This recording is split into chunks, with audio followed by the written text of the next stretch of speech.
Obsi. Oh. Repos. Merci, messieurs, madame et honorables invités.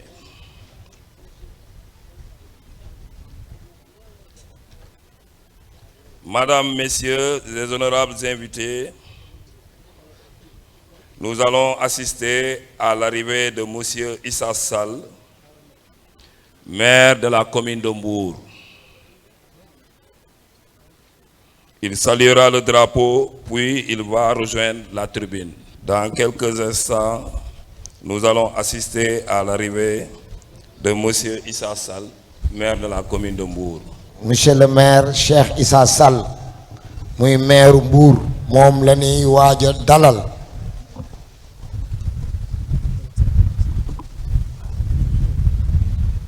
Présenté. Oh.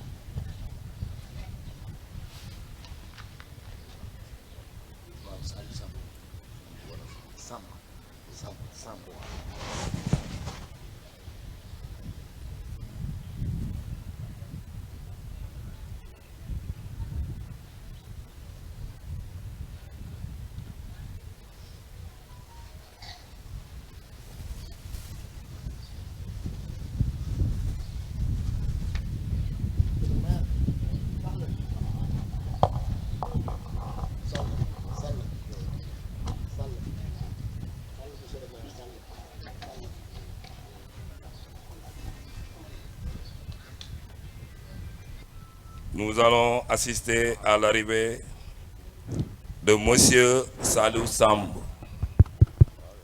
président du conseil départemental de Mbour. Il va saluer le drapeau, puis il rejoindra la tribune.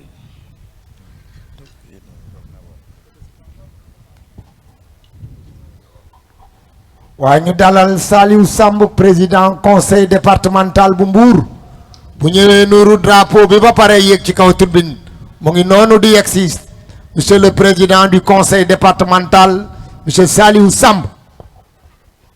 À présent, l'arrivée de monsieur Salou Samb, président du conseil départemental de Mbour.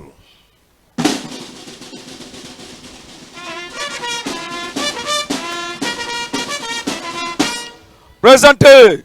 Oh.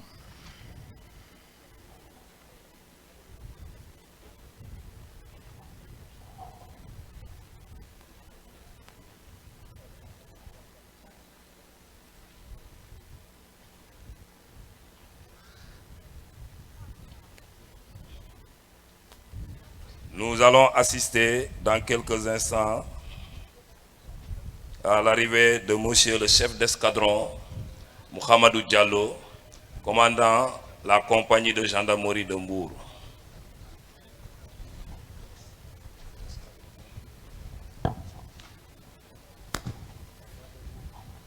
léegi ñu dalal Mohamed Diallo mooy gendarmerie escadron bi moo fa nekk mooy Mohamed Diallo mooy chef escadron bi moom la ñuy dalal léegi.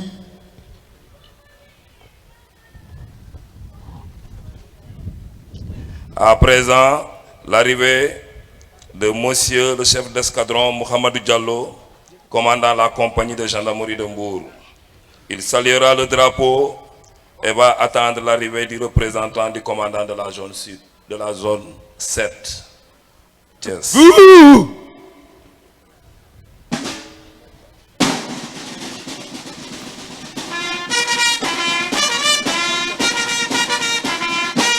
Présenté. Oh.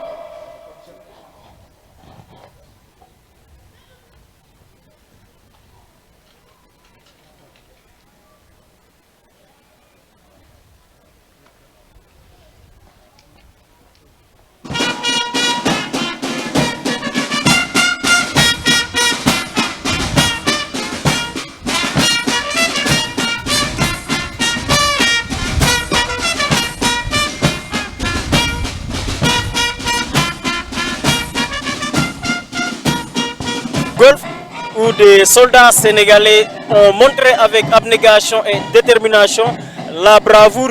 D'ailleurs, en 1994, on se rappelle au Rwanda, le capitaine Feu Mbaye Diagne, en tout cas qui a marqué son époque. D'ailleurs, la médaille des Nations Unies porte son nom. Donc, tous ces éléments illustrent l'efficacité et l'engagement des troupes sénégalaises à défendre nos frontières, mais également à défendre nos couleurs au-delà de nos frontières. Au-delà de nos frontières, c'est vrai.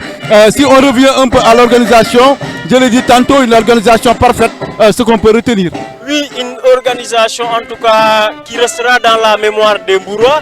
La communauté est présente, donc nous allons assister à un défilé particulier parce que pour la première fois depuis son arrivée, le président Bassirou Diomaye, qui est enfant du terroir fils de Mbour, donc c'est pour ça aussi que nous avons en tout cas l'élite de Mbour. Il y a les autorités politiques au niveau des tribunes, également l'administration elle est là, les forces de défense et de sécurité, la presse que je salue au passage, tout le monde est là. Donc je pense qu'aujourd'hui Mbour, à l'instar du reste du territoire, est sorti massivement pour marquer de par sa présence, mais également acter en tout cas ce défilé qui marque notre 65e anniversaire à l'accession à la souveraineté internationale.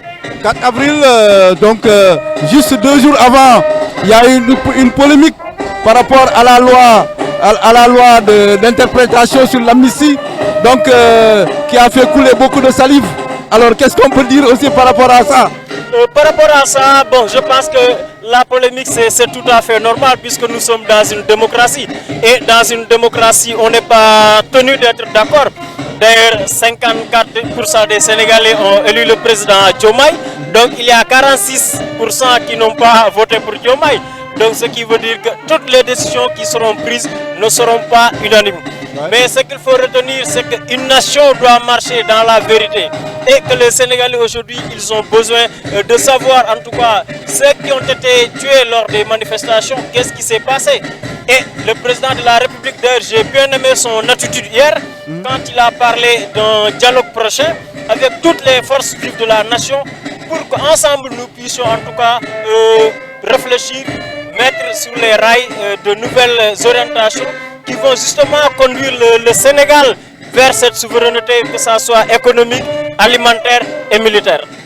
Voilà, donc à l'instar aussi les autorités qui sont actuellement sur la tribune, donc toutes tendances confondues. Alors aujourd'hui, pour un même but, suivre ce défilé du 4 avril. Alors moi je dis en fait que donc c'est vraiment un beau jour. Ce n'est pas un jour où on va se jeter des trucs, mais quand même un jour où le peuple sera uni pour tout simplement suivre ce défilé en harmonie. Oui, l'harmonie elle est là. D'ailleurs, notre devise nous le rappelle, donc une obligation en ce jour mémorable, que tous les Sénégalais puissent se joindre à l'unisson, que toute formation politique confondue, aujourd'hui c'est un jour particulier, d'autant plus que voilà, c'est tous les Sénégalais en tout cas qui doivent s'investir pour qu'on puisse réussir ce défilé, et les officiels qu'on aperçoit au niveau de la tribune officielle, justement donnent l'illustration parfaite de ce qui est attendu de tout le monde. On voit toutes confessions politiques confondues qui sont là, qui se serrent la main, et c'est ça également qui est attendu des Sénégalais. Il y a un temps pour la politique, mais également il y a le temps pour le travail. Donc je pense qu'aujourd'hui nous sommes dans le temps du travail, et cette nouvelle orientation politique déclinée à travers le programme Sénégal 2050 du président Bassirou Diomaye Diakhar Faye doit en tout cas réunir l'ensemble des Sénégalais sur l'essentiel. L'essentiel, c'est le travail. L'essentiel, c'est la recherche de solutions pour apaiser les souffrances des Sénégalais. L'essentiel également, c'est que nous puissions nous unir pour aller de l'avant également. C'est dans le pardon et la fraternité. La fraternité, on va revenir un peu en Wolof, donc pour dellu si ci 65e anniversaire bi nga xamante ni donc tey jii moom la ñuy amal fii nga xamante ni mooy ci biir Sénégal yëpp, mais rawatina ci département de Mbour.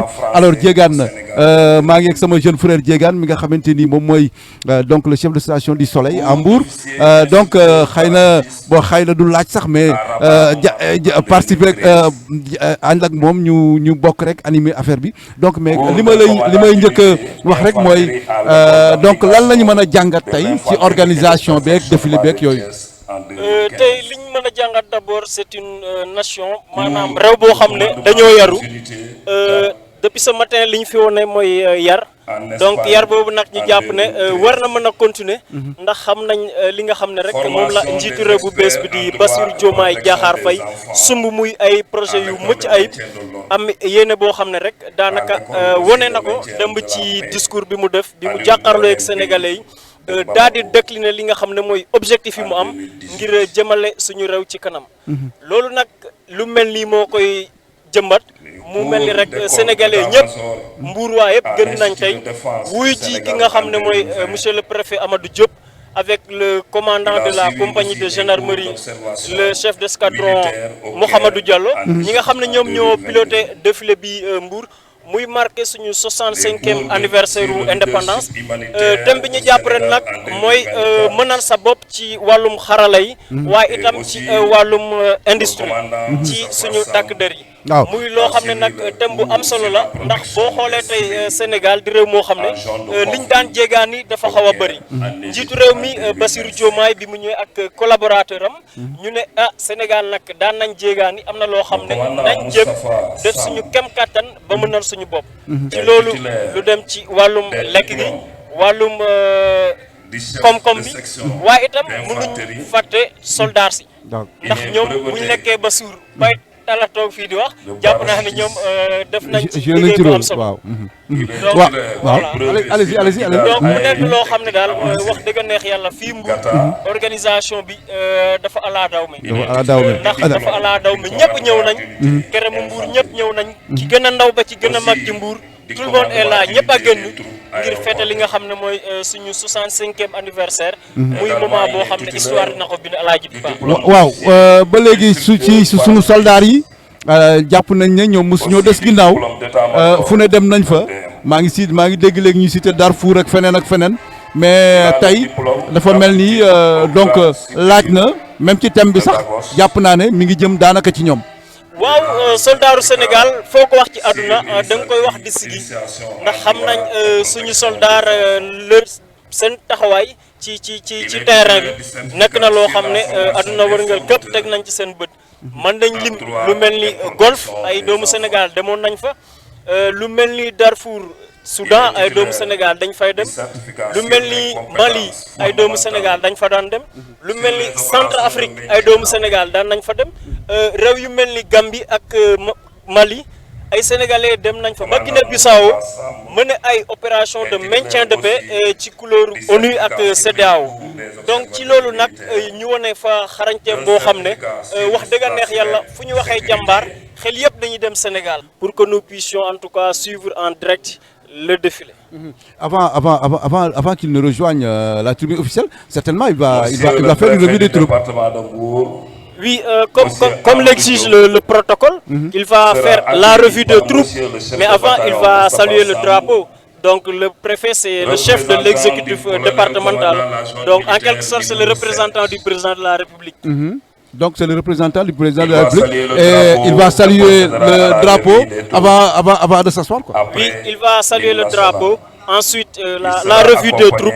Mais tout cela, juste comme le fait le chef de l'État, donc en tant que chef de l'exécutif départemental, voilà, il va faire ces deux choses, saluer le drapeau, passer la revue de troupes et ensuite l'hymne national pour que le défilé puisse commencer. Mais Diégane, voilà, certainement nous allons suivre cela. Mais juste une question, aujourd'hui, à travers l'armée, à travers ce défilé, à travers ce 65e anniversaire, aujourd'hui, qu'est-ce qu'on peut retenir par rapport à la jeunesse sénégalaise, qui s'entre-déchire,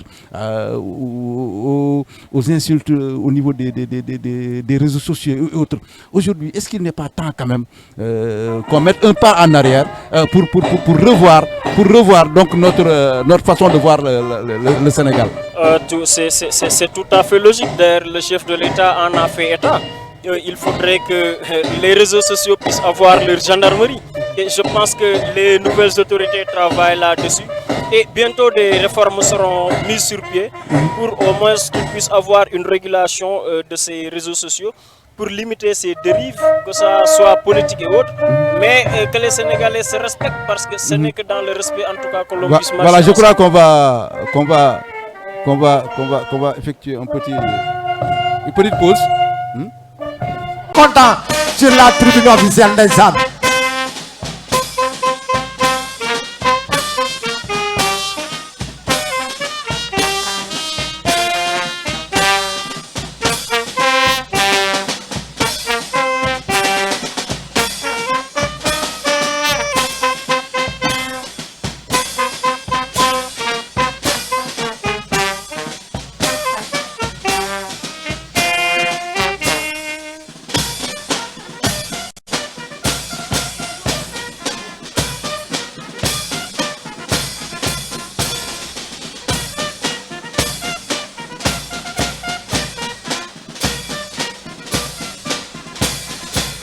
judo moom bokk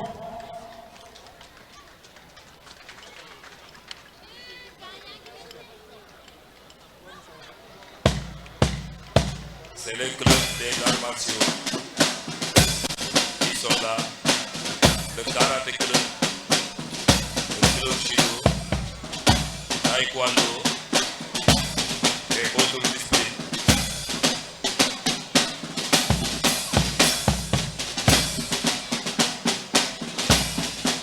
waa arts martiaux moom boo ko waxee ca dëgg-dëgg département de Mbour da ciy gis boppam ca dëgg-dëgg tous les arts martiaux boo ko waxee département de Mbour da ciy gis boppam xam nga maître Amara Dabo dojo national moom lañ ko tudde champion d'Afrique la woon Khalifa Diouf champion d'Afrique la woon Atoumane Gueye champion d'Afrique la woon Abdou Khadir Daffé champion d'Afrique la woon Jupiter Diop champion d'Afrique la woon Alassane Thioub champion d'Afrique la woon yaakaar naa ni boo xoolee loolu ñu lim mu doon ay plus de 6 champions d'Afrique yoo xamante ni Mbour gii la ñu fekk baax moo tax boo nee arts martiaux rek Mbour day yëkkatiwaat ay mbaggam xam ni wax dëgg yàlla ay doomam wane nañ seen bopp yëkkati nañu turu Mbour fépp ci Sénégal ak Afrique. bay mujj gi sax fédération des arts martiaux ñu def ko à Mbour bilaay chapeau bravo à Mbour. Donc Mourtala, nous devons faire un petit commentaire sur les arts martiaux parce que Mbour est la ville la plus représentative au niveau des arts martiaux. Nous avons Alassane Thioub qui a été pendant plusieurs décennies le directeur technique du judo. Nous avons Amara Dabo dont le nom porte le stadium de basket de Mbour. Nous avons Baye Dieng. Nous avons Khalifa Diouf. Khalifa Diouf est la légende du judo au Sénégal. Celui qui avait terrassé les géants égyptiens Rajwan, qui était sur le plan planétaire un individu qui était invincible. Et Khalifa Diouf, à qui nous devons hommage, est venu à bout de ce illustre judoka. ñebe loolu nga wax am na solo Khalifa Diouf doomu Mbour la yaakaar naa ni égyptien boobu xamante ni kenn mësu koo daan moo ko daanoon indi ndam lu rëy Sénégal doon champion d'Afrique kon nag Mbour moom bu ñu yegsee ci arts martiaux xoola xale yi xam nga ñii niñ leen di tàggate niñ leen di wane yàgg-yàgg dinañu mas a doon ay champion d'Afrique de parce que am nañu ay mag ñu leen yoon ba mu leer nañu ci ñoom. Nous avons l'instructeur de judo Alassane Ndiaye. Alassane Ndiaye qui est en train de faire le tatami. C'est quelqu'un qui a fini de faire ses preuves à travers l'Afrique. C'est un instructeur de judo hors pair. Et partout, à travers la petite côte, Dakar, Diamniadio, Saly, nous avons les jeunes qui sont en train de se préparer pour les GMJ, les Journées mondiales de la jeunesse. Et il y a une bonne préparation parce qu'il y a de la bonne graine en route vers les Jeux olympiques de la jeunesse. Alassane Ndiaye, c'est celui que vous voyez en train de mettre en place le tatami. Comme je vous l'avais dit tout à l'heure, Mbour est la ville des judokas. Maître Amara Dabo, Alsan Diop, Jupiter Diop, Baye Dieng, Atoumane Dieng, Atoumane Gueye, Khalifa Diouf, tous ces individus ont eu à honorer l'Afrique, ont eu à honorer le Sénégal. Et pour Alsan Diop, c'est l'individu aux 66 podiums. Pour Baye Dieng, c'est l'individu à des dizaines de podiums. Pour Atoumane Gueye, c'est un individu encore à des dizaines de podiums.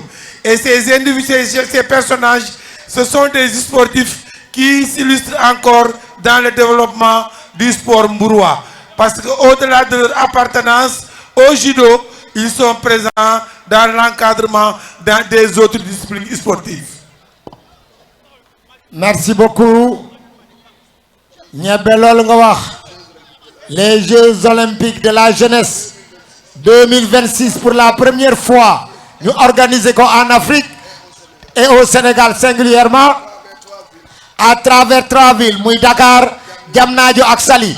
Quand le département de Mbour est impliqué pour la première fois à l'organisation des Jeux Olympiques de la jeunesse, nous intéressons l'Afrique. Ba Mbour bokk ci loolu yaakaar naa ni ndam la te dëgg-dëgg Mbàkke loolu xam nga ni du lu ndaw loolu lu rëy la boo gisee xale yi nga xam ni ñi ngi ci tànk yu wér.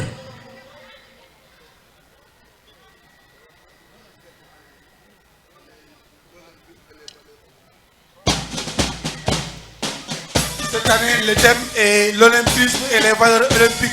Si vous voyez, les arts martiaux sont fondamentaux et essentiels dans le développement de l'individu parce que participant à la fusion du corps et de l'esprit. Là, l'individu qui est empreint d'arts martiaux est un individu équilibré, quelqu'un de discipliné et quelqu'un qui rend hommage à son adversaire à la fin du combat. Il le salue et il lui rend hommage à la fin du combat. Le judo, les arts martiaux d'une manière générale, sont l'expression des valeurs de la pratique du sport.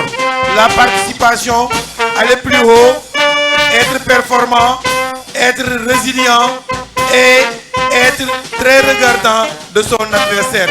L'adversaire qui n'est pas un ennemi, qui est un adversaire le temps d'un combat. Wa Major yaakaar naa ni loolu am na solo waaw défilé bi dafa am ay trophée am na ay coupe maanaam militaires yi culture ak école yi am na ay coupe ñi dàq défilé bu ñu paree am na loo xamante ni faaw ñu dàmpe leen ko coupe yaa nga ne la ca podium ba waaw ñu seet ku dàqale parce que affaire yi am na jogante ca dëgg-dëgg arts martiaux yi nag ni ko ñebbe waxe léegi Mbour kenn du dem ñu des ndax wax dëgg yàlla lu mu ëpp ay juróom benni champion d'Afrique nekk ci Mbour ji juddoo fi fekk fi baax andil ñu fi jooyu ndam yaakaar naa ni loolu war naa mën a ne Major loolu am na solo de waaw kooku mooy la grande brigade de gendarmerie de Mbour waaw kooku yaakaar naa ni waaw dafa il est modeste rek bëggul ñu tudd ko. Le commandant de brigade de Mbour qui polarise une quinzaine de brigades de proximité à travers les communes.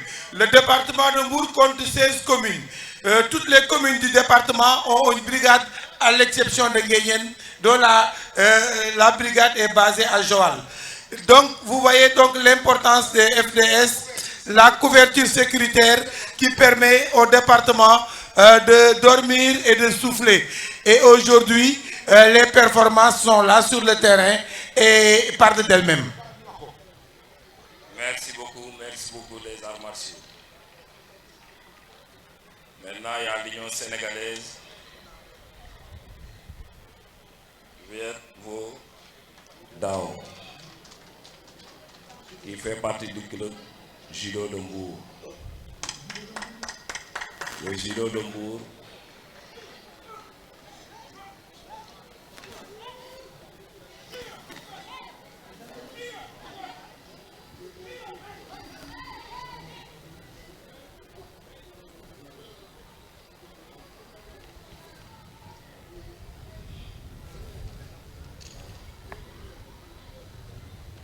club judo de Mbour va procéder à des démonstrations.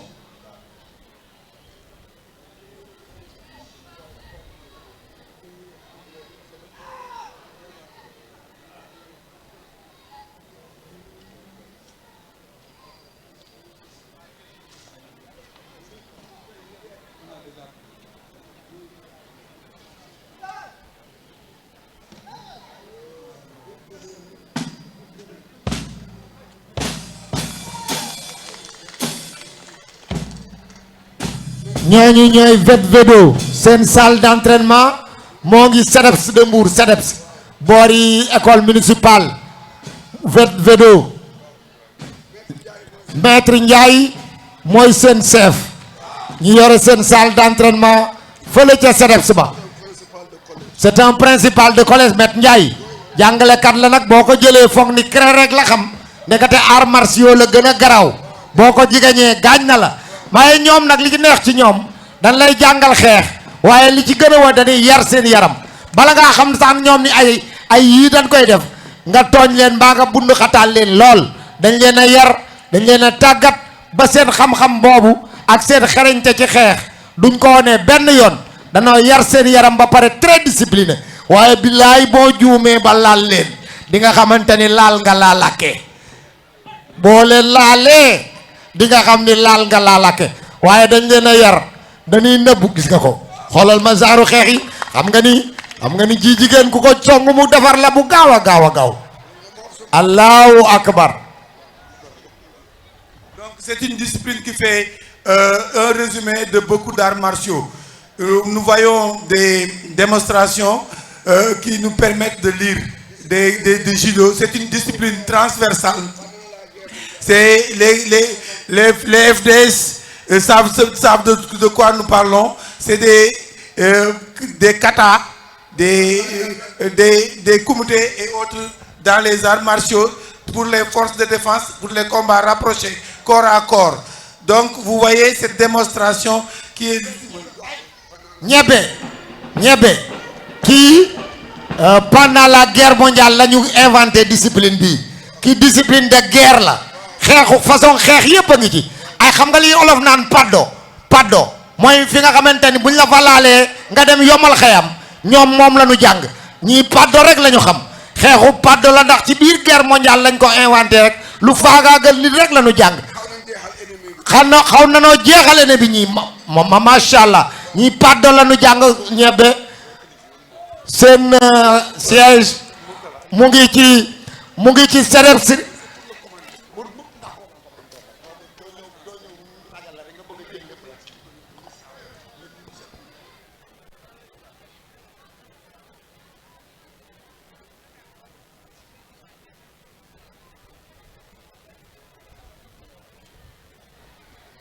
Donc vous voyez, c'est des gens qui sont aguerris dans l'utilisation du sabre. Vous voyez le sabre qui est là. Ils vont faire une démonstration avec le sabre. Il y a l'arme, la chaînette avec 2 bâtons au bout qu'on appelle le mimchaku. Ce mimchaku est une arme très redoutée dans le combat face à face. Donc c'est le mimchaku, c'est une arme très redoutable qui peut faire beaucoup de dégâts, qui pendant très longtemps a été en vogue et le jouet des jeunes. Et beaucoup l'utilisent et souvent les forces de défense et de sécurité s'entraînent avec. Merci pour cette belle démonstration. Cette très belle démonstration. Et toujours, c'est les arts martiaux de Mbour. C'est le club judo. Toujours le club judo de Mbour qui se présente devant la tribune officielle. Merci. waa ñii moom dañ leen di pré Alsane Thioub ñi ñu doon tudd léegi naan champion d'Afrique ñoo ngi nii en océan Alsane Thioub nga nële sol lu weex li Khalifa Diouf a ngi nii sol lu bële li champion Cobra ma nga nële Baye Gueye kooku maa ko langal jeu de la francophonie au Maroc mu jël champion d'Afrique wallaay bon waaw c'est un ancien policier PJ la woon très redouté Baye Gueye Cobra moo tax gars yi naan ko Cobra jaani ñàngoor moo daan jëli bandi yu mag yi Cobra xam nga champion d'Afrique de judo bu doonee PJ di jëli bandi yu mag yi kooku tu n'as pas de chance kookoy Baye Gueye Cobra gis nga ci tam tatami bii rek liñ doon wax léegi yàlla indi na ko woon netaal waaw ñetti champion d'Afrique a ngi nii yin doon tudd léegi Ablaye Côté manqué ndeysaan waaye ñii jox nañu toutes les formes de satisfaction ah gis nga seen dënn yi màgget nañu parce que ñoom ñëpp koo ci jël ñi ay 55 lañu ay 58 seen 65 ans passé nañ ko waaye il garde toujours la forme parce que c'est de bons sportifs ndeysaan seen dënn yëpp ay décoration lañu gis nga ko ñu yore ay médailles ay décoration ndeysaan Alassane Thioub a été très longtemps le directeur national du judo Thioub Khalifa Diouf avec Abibous moo sol lu bleu li moo dooroon Rajwan Khalifa ndeysaan Alsane Ndiaye international a ngoog alu bi nekk en France gis nga ko Alsane a ngoog instructeur Alsane a ngoog international la waaye boo xool leen ceinture yi da ngeen di xool ceinture yi gars yi takk bala ngaa wax da ngay xoolaat ceinture yi xam nga ñoom dañoo garaaw de ñii ay moo tax xale yi Mbour yi dafa mel ni des champions d'Afrique qui ont formé des champions d'Afrique et qui donnent l'exemple à la jeune génération pour avoir plus tard de grands champions d'Afrique c'est certain parce que olof dafa wax ni ñey buy xàll mbabal doom jaa tax xale yii faaw ñu doon ay champions d'Afrique lycée Demba Diop judo ba Alsane Ndiaye ko judo moo ko ubbi Alsane Ngok moo ubbi saalu lycée judo bi nekk lycée Demba Diop nag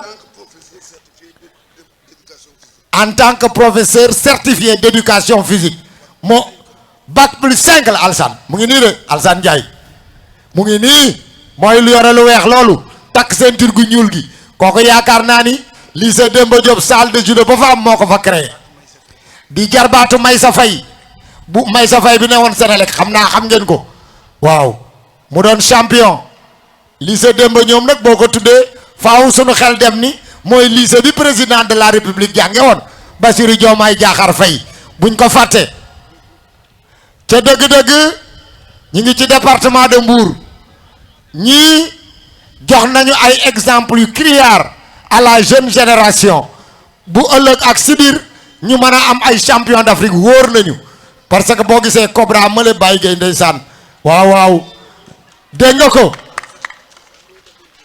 Alsane loolu garaaw na de Alsane Ndiaye gis ngeen li mu def prouette boobu garaaw na Baye Gueye ngi defaraat tatami bi ndeysaan kookoy Cobra alkaati secret la woon waaw PJ la bokkoon spécialisé pour convoyer les grands bandits waaw ndeysaan moo leen doon jëli guddeeg bëccëg Cobra ndeysaan waaw kooku ñoo ko langaloon premier jeu de la francophonie ndeysaan Alsane Ndiaye c'est l'actuel directeur technique national Alsane Ndiaye Mbour à son troisième directeur technique de judo après Amara Dabo Alassane Thioub Alassane Ndiaye waaye tàccu leen waa Mbour loolu lépp doomi Mbour la troisième directeur technique national de judo Amara Dabo Alassane Thioub Alassane Ndiaye moo tax xale yi faaw ñu doon ay champion d'Afrique mënuñoo ñàkk a doon champion d'Afrique dañoo am ay exemple championnat d'Afrique dañoo garaaw de.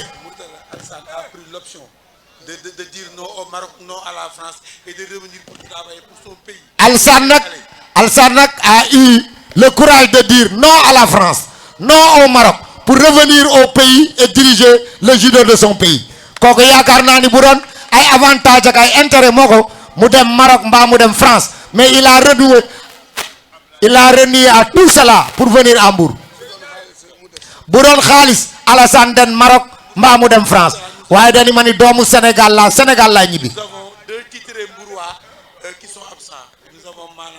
Nous avons Malan Dabo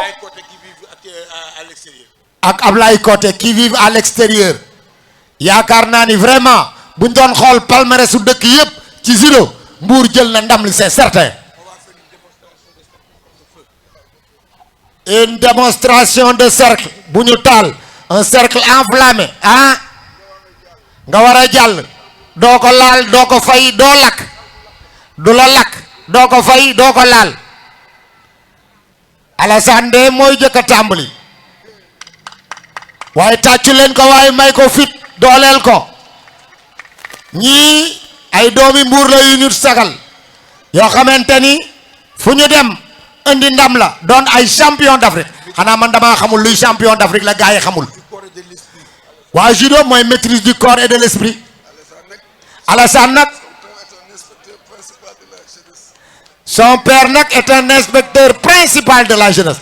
Alassane papam inspecteur principal de la jeunesse et des sports la wax dëgg yàlla war naa mën a doon nag un sportif de haut rang parce que ah da ko doon ci baayam. Merci le club judo de Mbour. Merci pour ces belles démonstrations. Merci encore. Ce qui montre toujours que Mbour c'est un département d'athlétisme. Quand je parle d'athlétisme dans ses diverses formes. Quand vous parlez de sport au niveau du Sénégal, vous allez immédiatement penser au département de Mbour. Merci le club judo de Mbour.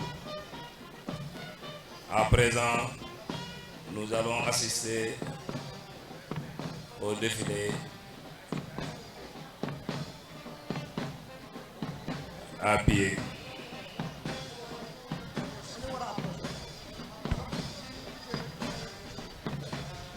Merci le club de judo de Mbour. Merci encore, merci.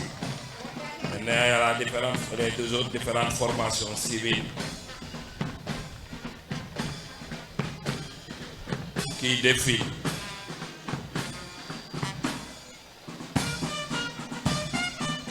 Le défilé civil sera fermé par la formation des agents de sécurité et de proximité, les ASP de Mbour.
Activement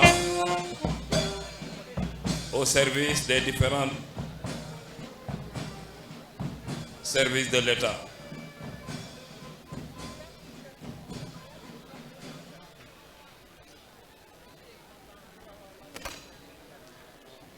Les ASP, ils ont plusieurs missions.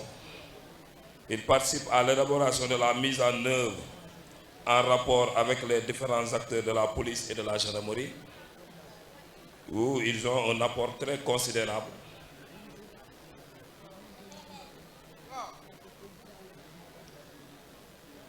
Sur le plan national et surtout dans le cadre de la prévention et de la lutte contre la délinquance. Ils participent à la mise en place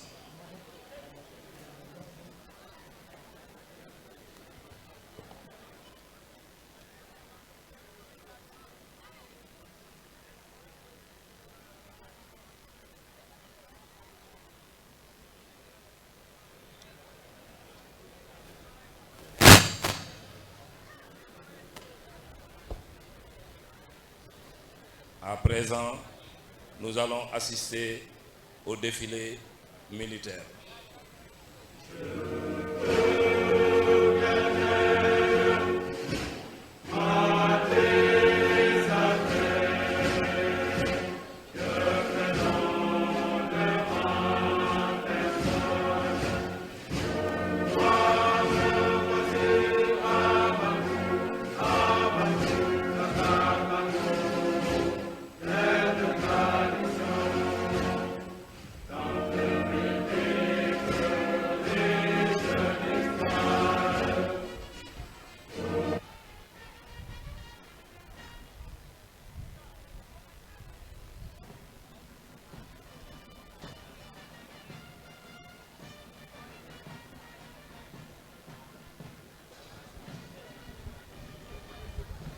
Monsieur le préfet, mesdames, messieurs et honorables invités,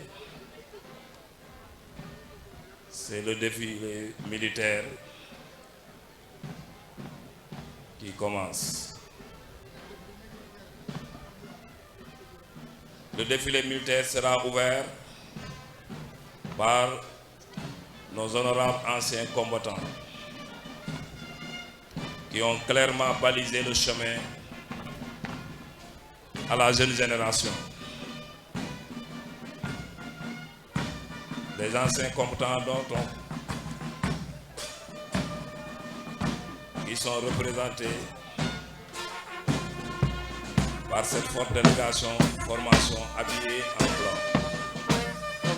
blanc.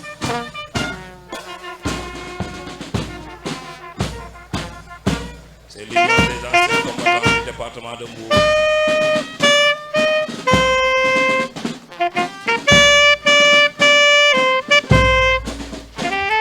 waaw défilé boo ko waxee nag moom wax dëgg yàlla militaire a tax ñu door a tàmbali défilé militaire bi ñi koy ubbi mooy ancien combattant yi et les mutilés de guerre ñii ñoo xare ba yépp neex waaw ba affaire bi set wecc ancien combattant yaa ngoog.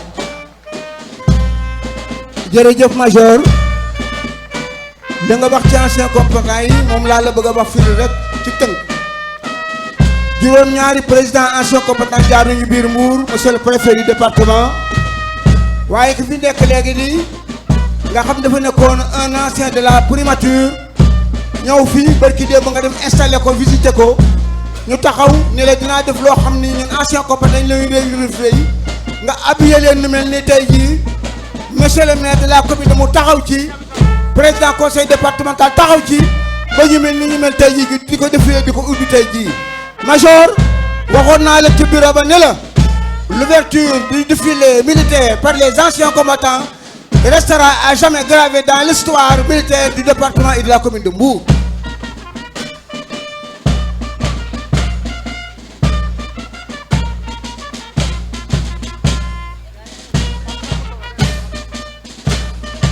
C'est le défilé militaire qui continue toujours. Vous avez devant vous le détachement de la gendarmerie nationale. La gendarmerie nationale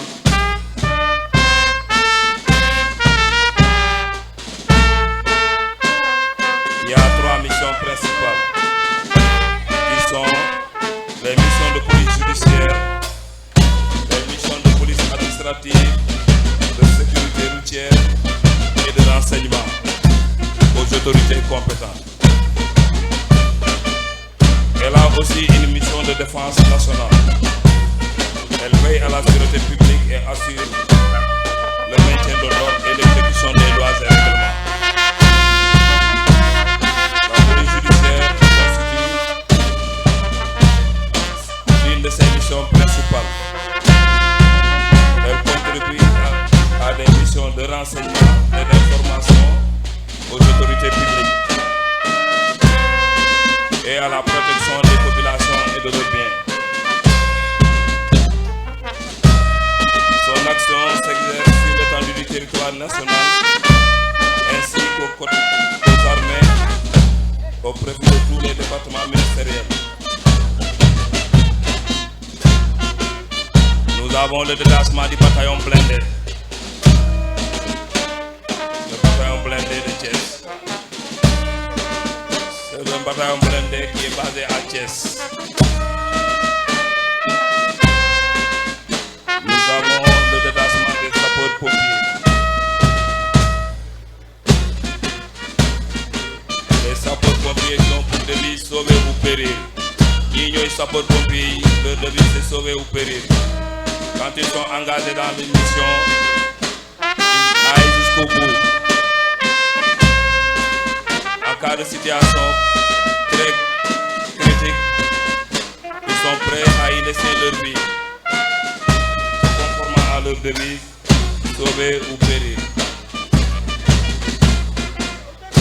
Il y avait le détachement de la police nationale, qui est commandé par le lieutenant de police Amadou Farah Guedjimboy. La première section est constituée par des éléments du commissariat central du Bourg et ses secondaires commandés par l'adjudant de police Agnès Bahoum. Les commissariats de sécurité publique ont principalement pour rôle de lutter contre la délinquance urbaine grâce à des actions de patrouille, la mise en place de checkpoints, entre autres. Ça, c'est le génie. Plus aux Sénégalais. Le GMI a pour mission principale le maintien de l'ordre et le rétablissement. Il y a le détachement de l'administration pénitentiaire. Le détachement de l'administration pénitentiaire qui est là devant vous.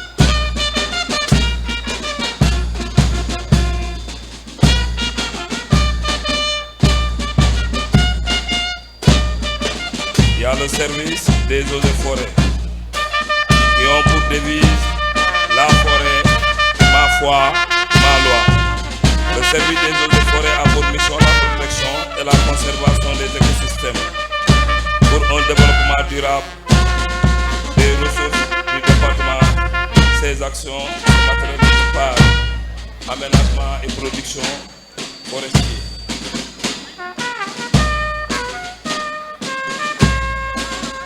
C'est la dernière formation militaire et paramilitaire.